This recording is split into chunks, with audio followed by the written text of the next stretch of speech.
Alright, today we're going to be looking at how to do the street art project. It's a multi-step process, so we're going to start with painting the background here. Notice I have a pretty decent amount in size of white paint. I probably took more black paint than I needed, so you can use much less than that. I'm going to start by just slowly mixing in a little bit of black paint and not completely swirling it around. Alright, we don't want to mix it into a nice gray. For these to look a little bit more weathered, we're going to make sure that there's some white strips, some black strips, and everything like that, so that when I paint it, it's not going to be just one solid color. We're going to get some of those areas like you can see showing up there that are streaks of white, streaks of black. Some places are going to be darker, some places are going to be lighter.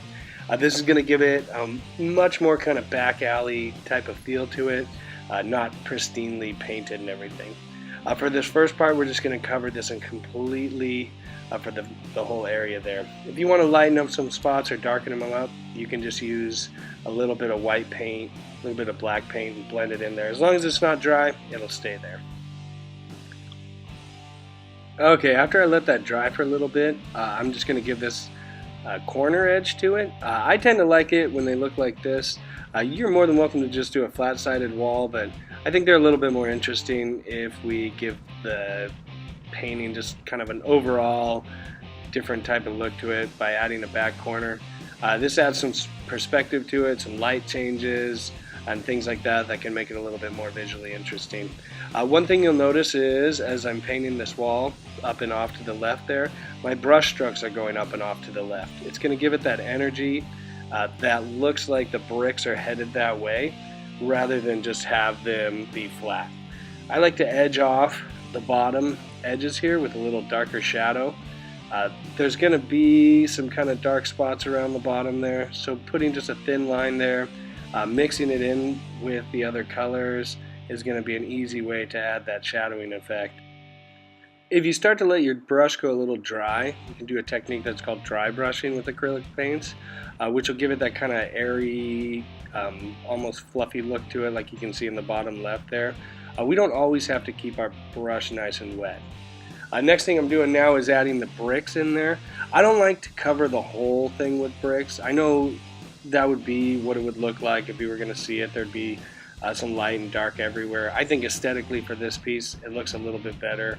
And this is just personal, but if there's just kind of some average bricks kind of everywhere there, not completely covered, we can make some more interesting details here, like cracks in the walls or anything like that. That'll start to give our piece more character. Another thing about the bricks, if you noticed, I left some white spots, some black spots. Anything that's a little bit lighter is going to show kind of a highlight. Anything that's a little darker is going to be more sunken in and is a dark spot. Next thing I'm going to do is put on some pipes. This is going to be kind of like an electrical conduit. I tend to start with a medium gray, something a little darker than the wall, and do the pipes. And then I'll add some highlights and some shadows where I want them to be. I'll use white on one side, dark on the other side, just thin little strips, and then I can take my brush and kind of blend that together to give it kind of a nice, more smooth, faded look to it. The best part about acrylic paints is they take such a long time to dry. If you're not happy with something, you can just keep working it until it is finally dry. And even if we don't like it later, we can paint over it. I'm going to add a couple more details here to make this a little more interesting. I'm going to put some shadowing on the walls here, some kind of deep shadows. Put some more cracks maybe in the streets with some dark spots. A little oil stain here on the pavement to make it look like it's been used. Again, I'm just using that kind of smudging technique until it's the way I like it. We can throw on some power lines coming off our conduit box there. And it's starting to kind of shape up here. Might want to put a downspout here on the left side. That's just where the water comes out of the gutters here. Since we are doing black and white, you could put a blue thing of water in here. I tend to keep them black and white, so I'll just make it kind of look a little oily with some blacks and some white paints there. Alright, this is arguably the hardest part about this. We're going to make a stencil that is going to fit within the space of our wall there. I traced the manila folder that we're going to cut this out from so I can get a kind of general idea of where it's going to be. For this design, I thought about it for a while.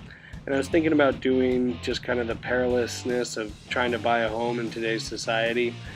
So I'm going to put it up on this cliff. I love making perspective cliffs, so I'm going to start with that. I'm going to put a house up on top that's also in perspective. I think it's important to try to make things as three-dimensional as possible, even in something like a cutout here, just to kind of give it a more natural look than just everything flat facing forward.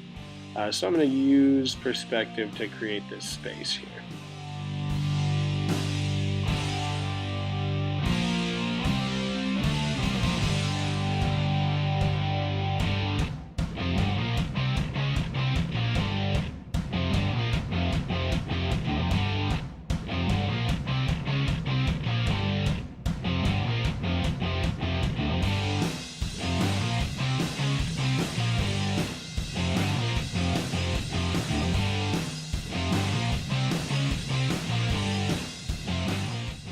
When you guys are thinking about what you want to do for this project, it's always good to come up with a bunch of different ideas. Mainly because after I draw this out, if I don't like it or if I don't think it's going to work for a stencil, I want something in kind of the back burner that I can do to try something else out. These initial sketches don't take us that long, so if we don't like them, we can start and make a whole nother one from scratch. Whereas once we get into the cutting phases and everything like that, if we find out that we can't do it or we don't like it, that's going to take us a lot more time and a lot more work to go back through and redo again. At the end of this, I'm recording this voice after I did all of this, so when I was done with this, I wasn't quite happy with the way it turned out.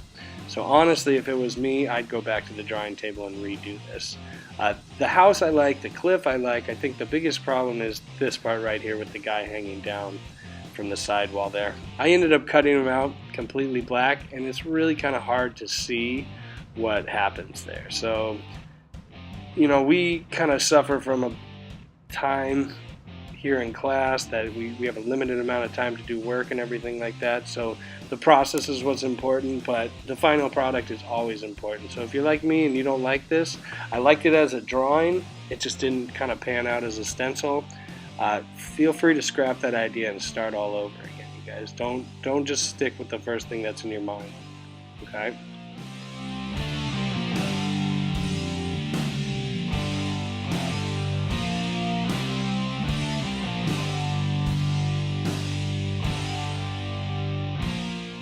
Alright, the next thing we have to do is to be able to transfer this onto our stencil so we can cut it out. I'm just going to show you real quick on the paper here what we're going to do with the final stencil. Would be to go through and cut out anything that's black. We're going to paint some white behind here, so the white parts will stay white, the black parts with the Sharpie will be blacked out. Okay, so it's just kind of a quick example of what we're going to do. I wouldn't go through and do this for the whole piece on the paper just yet. If you want to, like I said, to double check to make sure it works, go right ahead. We're going to make a transfer, and if you've never done this before, it's pretty simple. You're just going to need to sharpen your pencil and cover the entire back side of your paper with some graphite. Do not use a mechanical pencil for this. It will take you a long time, so just a normal pencil will do. Next thing to do is just to kind of go around, line it up on your paper, and retrace everything that you've drawn. We want to get a final version on our stencil manila paper there that looks exactly like what we drew now. Then again, if we mess up on cutting this out, we didn't draw it on the manila envelope, and we can go back through and just trace this on a new one so that we can redo it over and over and over again. Okay, so I've traced everything I have there, I put it on that, and I'm just going to go through and decide what should be black and what should be white. If I was you, I'd keep that piece of paper of your original drawing next to you so you can kind of see what that looks like, so that you can tell if it's going to look good, if it's blacked out, if it's white, or whatever's going on there. Make sure that you leave some spaces for things to hold on to. So if you notice on the top of the roof of the house, there's lots of kind of cracks and openings in there. I didn't fill that line in completely. If I was to go around that entire house and put a line around it, I'd have to cut the whole thing out. And then what's going to happen in the house is just going to drop out. We're not going to have any of that information left. And I'm actually going to, unfortunately, show you an example of that with this guy. I went all around him, and that's probably something I shouldn't have done. If I was to redo this project, I'd just do a kind of slight shadow on the left side of him just to keep it like that. Pretty happy with what this looks like for the most part.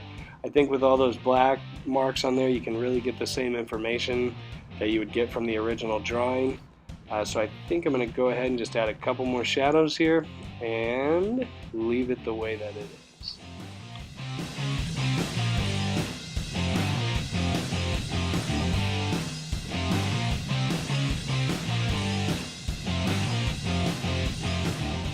There's not much I can do to prepare you for this part. This is just going to take patience, patience, patience, and knowing the limitation of your X-Acto knife. We're just going to painstakingly go around and cut out all of the different pieces there. If you come to a part that you can't get cut out with the X-Acto knife, take a step back, take a look at it, see if there's a different thing you can do or a different way you can get that out of there.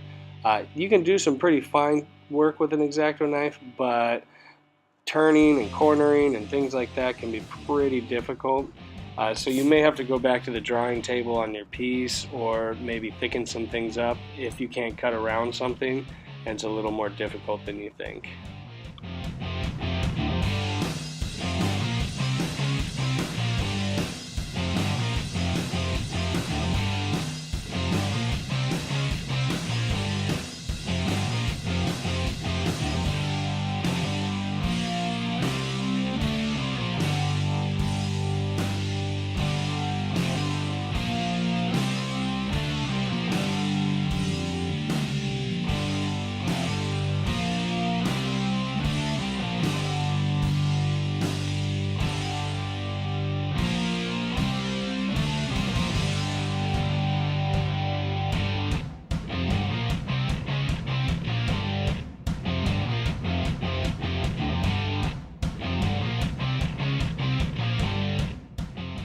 I actually did two major changes with this piece as I was cutting it out. If you notice, one of the things I did was leave that kind of black part on the left side next to the house on the cliff's edge there. I left that black, I didn't cut it out. I thought maybe the stability of the piece was in question, so I decided to leave that there. There really wouldn't have been much keeping that hanging on without that. And then I decided to cut all around the guy. I thought that he would turn out just fine if he was all darkened out. Again, I wasn't too correct in that analysis, but hey, that's why we practice, practice, practice, right?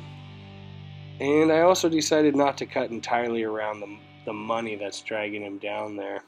I just chose to do a shadowing with the left and the right side, so I guess that's three things, not two things. But overall, I was pretty happy with how the house and the cliff and everything turned out, so I wanted to complete this anyways, so we'll show you here in just a sec. Okay, the last step we have to do before we go ahead and spray paint this is we have to paint the white in the background. I'm going to paint every bit of this white. So I'm just going to go around and trace the outside of everything. I don't have to retrace the entire image, otherwise I'm just painting over graphite. But just going around the exterior of everything, I'm going to trace it with my pencil. I lined it up on my paper there so I knew it was in the right spot. And I'm just going to paint that white. It may take you guys one or two coats to do this.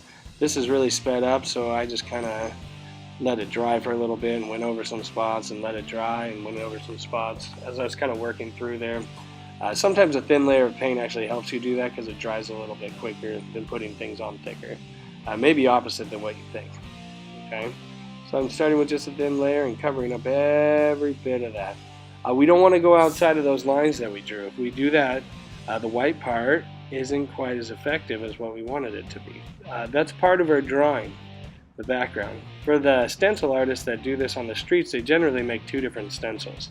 They'll make one with all the shadowing, and they'll make a big whited kind of blacked out one like this to spray on first.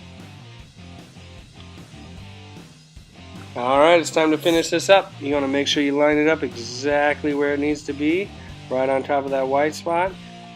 Take some care to make sure we don't get it everywhere else. Just throw some magazines or scrap paper or something around there. We're going to spray it on. You want to keep that nozzle high up above. If you saturate it too much, it'll drip, and it should just make a nice, clean, crisp spray paint there.